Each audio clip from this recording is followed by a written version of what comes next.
L'UEMOA, l'Union économique et monétaire ouest-africaine. L'UEMOA, 8 pays, un destin commun, un espace économique harmonisé, ouvert et concurrentiel.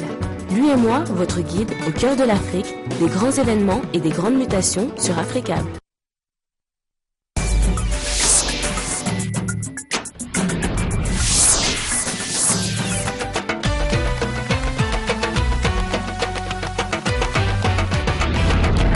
Nouvelle édition sur Africable Télévision. Bienvenue, bonsoir à tous. Voici les titres de ce journal.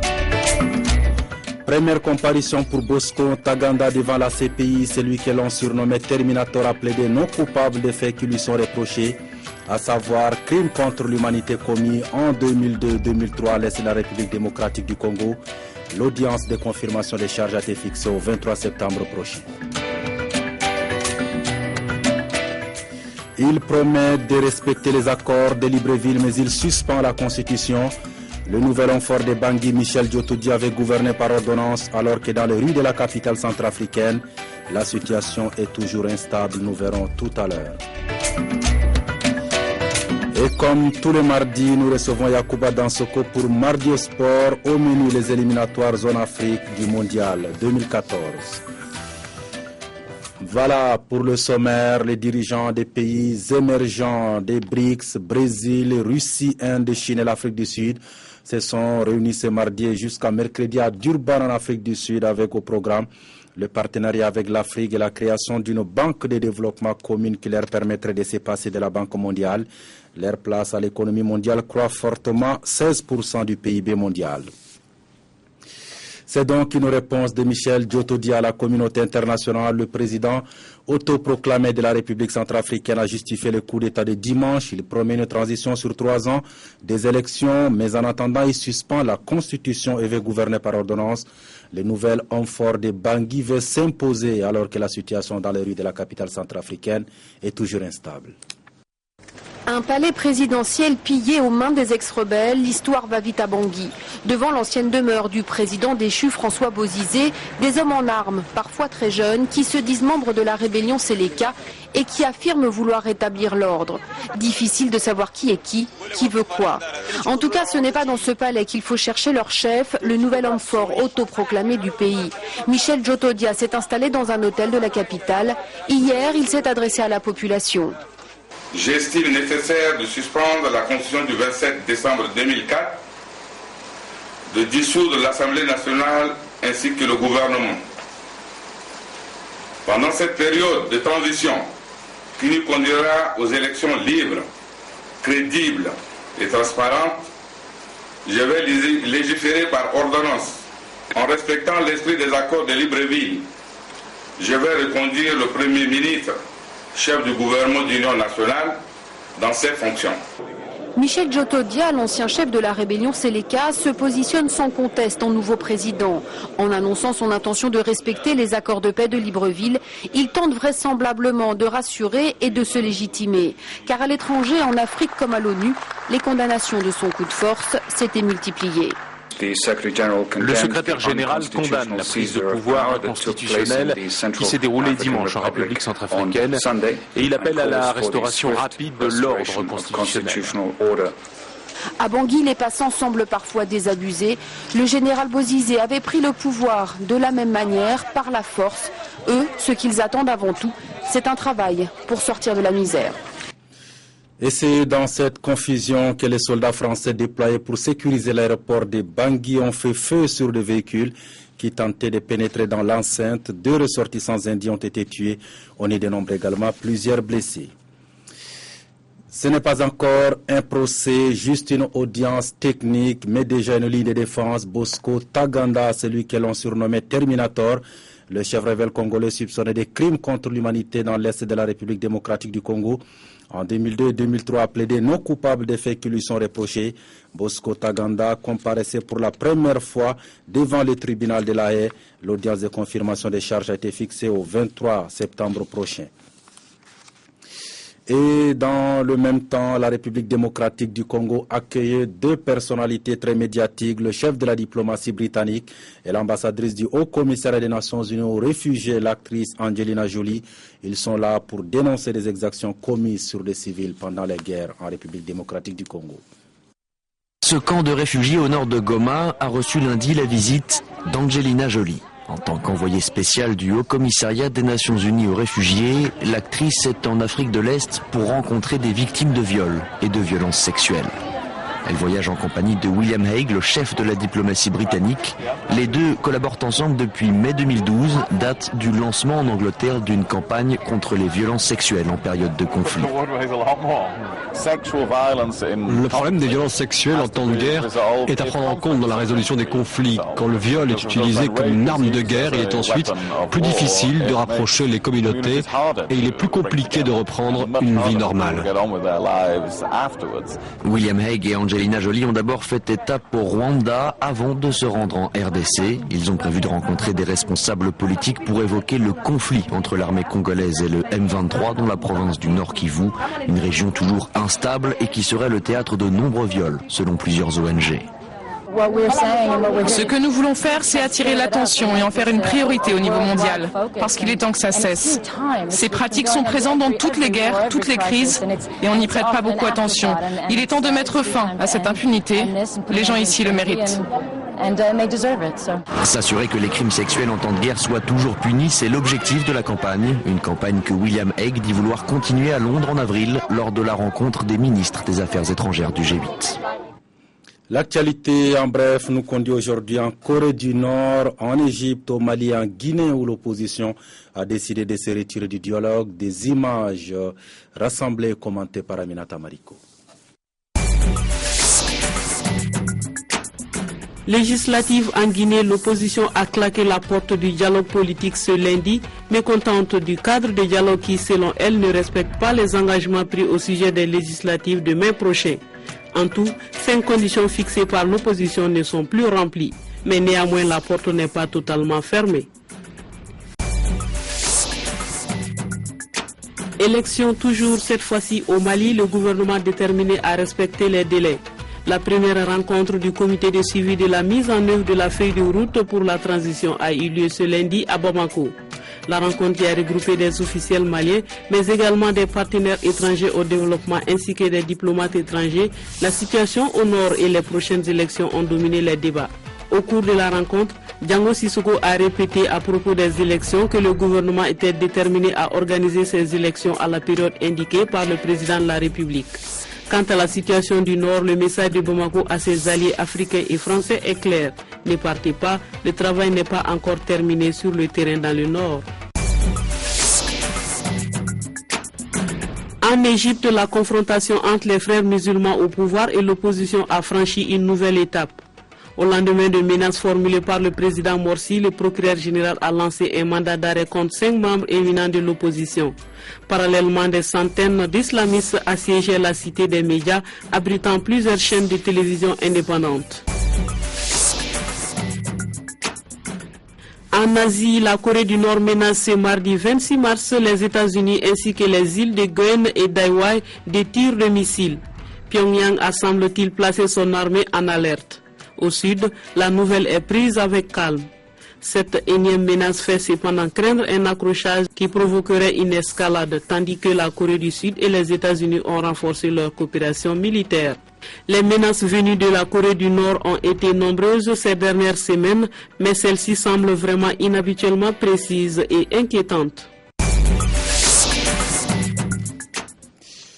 26 mars 1991, 26 mars 2013, le Mali commémore aujourd'hui le 22e anniversaire de l'avènement de la démocratie. Le président de la République par intérim a déposé ce matin une gerbe de fleurs au monument des martyrs à Bamako.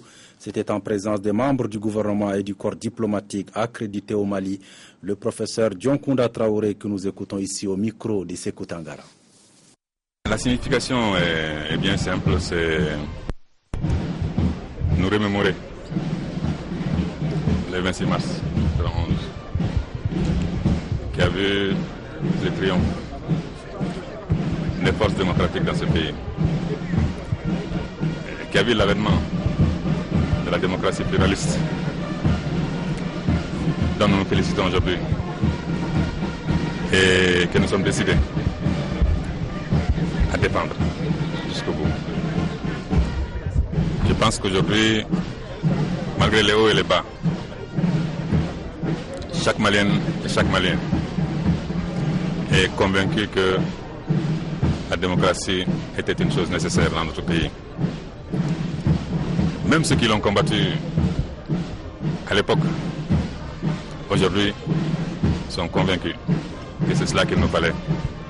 Que c'est cela qu'il fallait à un peuple tel que le Mali. Digne. Et ayant des valeurs qui vont totalement avec celles de la démocratie. Nous restons au Mali pour parler de la visite du président de l'Assemblée nationale française avant de quitter Bamako hier. Claude Barthelon a tenu une conférence de presse.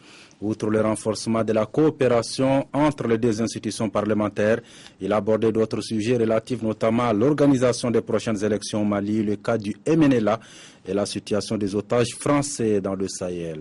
Daouda Kamate et Sédugnari. Invité par son homologue du Mali, Claude Barthelon dit être venu approfondir les liens entre les deux institutions.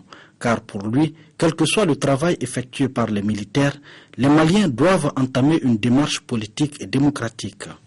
Nous ne pourrons pas en rester simplement à une intervention militaire. Il doit y avoir, et c'est le travail essentiel du peuple malien, il doit y avoir une phase de réconciliation et puis il y aura une phase de démocratie. Le peuple malien aura à s'exprimer, c'est un engagement qu'ont déjà eu l'occasion de prendre les responsables politiques maliens devant les responsables européens et internationaux et français. Et dans ce cadre-là, j'ai souhaité que l'on puisse examiner les liens qui doivent être approfondis entre l'Assemblée malienne et l'Assemblée française. Cette conférence de presse a aussi permis d'aborder d'autres sujets, notamment la question des otages français. Sur ce point, le président de l'Assemblée nationale dit ne pas détenir des informations, mais reste confiant sur l'issue des otages détenus par les terroristes. Nous n'avons pas d'informations et croyez-moi que c'est une situation très pénible lorsque l'on sait que ce sont des femmes, des hommes et des enfants qui sont aujourd'hui détenus par des terroristes pour essayer de faire pression sur le président français, le gouvernement français et le peuple français. C'est quelque chose qui est très difficile à vivre. Et vraiment, j'espère de tout cœur que nous réussirons à les libérer sains et saufs. S'agissant d'une probable collaboration pour l'application des mandats d'arrêt adressés par la justice malienne contre des leaders du MNLA sur le territoire français, Claude Barthelon pense que seule la justice peut en décider et non les politiques. S'il y a un moment donné, comme cela a été évoqué dans d'autres pays, par d'autres pays, des décisions qui amèneraient des responsables politiques maliens à porter plainte devant la justice française, ce sera la justice française qui décidera. Mais en aucun cas, le pouvoir politique ne se mêlera de décisions de justice. Auparavant, le président s'est rendu à Gao pour apporter le soutien du peuple français aux militaires engagés pour anéantir et traquer les djihadistes au nord du Mali. Selon lui, les troupes françaises sont bien requinquées avec un moral très haut. Tout cela marqué par une détermination pour en découdre avec l'ennemi commun. Les membres de la Cour constitutionnelle du Niger ont prêté serment hier à Niamey. Ils auront la mission de veiller à la conformité constitutionnelle des actes publics du pays. Cette prestation de serment consacre l'installation officielle de la Cour constitutionnelle qui remplace désormais le Conseil constitutionnel de transition. Sarki Aboubakar avec notre bureau à Niamey. Je jure de bien et fidèlement remplir mes fonctions. Tour à tour, les 7 membres élus de la Cour constitutionnelle du Niger ont prêté serment devant le président de la République, comme le stipule la Constitution du Niger. Un peu avant la prestation de serment, les obligations auxquelles ils doivent désormais faire face leur ont été dévoilées. Je jure de bien et fidèlement remplir mes fonctions, de les exercer en toute impartialité dans le respect de la Constitution et en toute indépendance, de garder le secret des délibérations et des votes, de ne prendre aucune position publique et de ne donner aucune consultation sur les questions relevant de la compétence de la Cour. Élus pour un mandat de 6 ans non renouvelable, les 7 membres de la Cour constitutionnelle auront dès cet instant pour mission de statuer sur la constitutionnalité des lois, des ordonnances, de contrôler la régularité, la transparence et la sincérité des élections présidentielles, législatives et locales. Je vous donne acte de votre serment et vous renvoie à l'exercice de vos fonctions et dit que de tout, il sera adressé procès-verbal. Cette prestation de serment symbolise surtout le retour des institutions démocratiques, un retour amorcé depuis bientôt 2 ans par les autorités de la 7e République du Niger. Comme tous les mardis, nous recevons Yacouba Dansoko pour la page sportive de cette édition. Yacouba, bonsoir. Bonsoir, Kolsia. Alors, l'actualité sportive reste dominée par les éliminatoires zone Afrique du Mondial 2014 zone Afrique. La belle aventure des étalons du Burkina Faso qui ont laminé le Niger 4-0. Oui, belle victoire à l'arrivée des étalons. C'était face au MENA, samedi au stade du 4 août. Les hommes de Paul Pitt n'ont pas fait de détails face aux protégés de Gernot Roth. Après leur belle aventure à la dernière Coupe d'Afrique des Nations de football, les étalons du Burkina Faso retrouvent le stade du 4 août de Ouagadougou. Face au MENA du Niger, les protégés de Pol Pot ne mettent pas du temps pour faire bouger le public. Dès la 3e minute, Aristide Bansé met sur orbite Jonathan Putropa. Le meilleur joueur de la CAN 2013 prend à défaut Daouda Kassali. Mené au score, le MENA tente de revenir rapidement dans la partie. Sur cette action, le capitaine nigérien Moussa Mazou échoue face à l'excellent Daouda Diakité. Les vice-champions d'Afrique prennent alors le contrôle du match. Cette fois-ci, on inverse les rôles. Le buteur Putropa devient passeur. Il sait intelligemment Aristide Bansé qui inscrit le 2e but burkinabé à la 33e minute. Avec ce 2e but encaissé, les Nigériens abandonnent le jeu. Les étalons sont premiers sur toutes les balles. Wilfried Sanou passe juste à côté du 3e but. Les étalons regagnent les vestiaires avec une avance de 2-0. À la reprise, Jonathan Putropa est époustouflant. Le virevoltant attaquant des étalons, véritable poison pour la défense nigérienne, sollicite à la 76e minute Charles Kaboré qui marque le 3e but de son pays. À 4 minutes de la fin du match, Préjus Nakoulman portait un dernier coup fatal après être parti dans le dos de la défense nigérienne qui jouait la ligne pour ensuite lober le gardien Daouda Kassali. Le Burkina Faso s'impose par 4-0 et s'empare de la 2e place de son groupe derrière le Congo et devant le Niger et le Gabon. La Côte d'Ivoire, en Côte d'Ivoire, Yacouba, les éléphants ont également dominé les scorpions de la Gambie. Oui, sans le capitaine Didier Drogba, les éléphants sont venus à bout des scorpions. Score final 3-0 pour Didier Zokora et ses coéquipiers. Côte d'Ivoire-Gambie, ce match compte pour la 3e journée des éliminatoires du Mondial 2014 au Brésil. Tout s'est joué en 2e mi-temps. D'abord, ce penalty obtenu par Yao Kwasi Gervais. Bonnie Wilfried ne tremble pas, il réussit un contre parfait. Le 2e but lui est de toute beauté, la passe intelligente de Tiotéchek et la réception intelligente de la tête de Yaya Touré. Le portier gambien est impuissant. La Côte d'Ivoire prend de l'avance. On retrouve le même Yao Kwasi Gervais qui passe cette fois en revue la défense gambienne. Est un patron. Il offre le 3e but à Salomon Kalou. 3 matchs joués, 2 victoires, 1 nul. Pour le moment, la Côte d'Ivoire est sur la bonne voie. Yacouba, il y avait aussi au programme ce mardi les demi-finales de la CAN de moins de 20 ans qui se déroule en Algérie. Tout à fait, la finale de la 18e édition de la CAN des moins de 20 ans, la CAN des juniors, mettra aux prises l'Égypte au Ghana. Il s'agit donc des deux équipes issues donc de la poule A. Je vous rappelle qu'en demi-finale, il a disputé ce mardi, donc l'Égypte a sorti le Nigeria par le score de 2-0. C'est donc à l'issue de l'épreuve fatidique des tirs au but que les jeunes Ghanéens sont venus à bout des Aiglons du Mali, 0-0 à l'issue des 120 minutes. Et à l'issue donc de l'épreuve, au cours de l'épreuve des tirs au but, le Ghana s'impose par 4 buts contre 2 pour le Mali. Voilà, c'est sur ces résultats qu'on s'est quitté, Yacouba, mais les téléspectateurs vont vous retrouver tout à l'heure.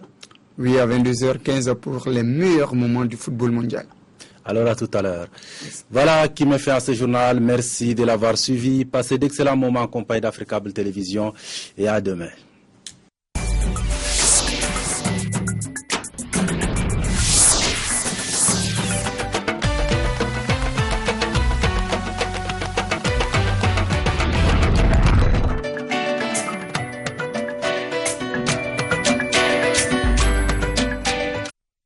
L'UEMOA, l'Union économique et monétaire ouest-africaine. L'UEMOA, 8 pays, un destin commun, un espace économique harmonisé, ouvert et concurrentiel. L'UEMOA, votre guide au cœur de l'Afrique, des grands événements et des grandes mutations sur Africa.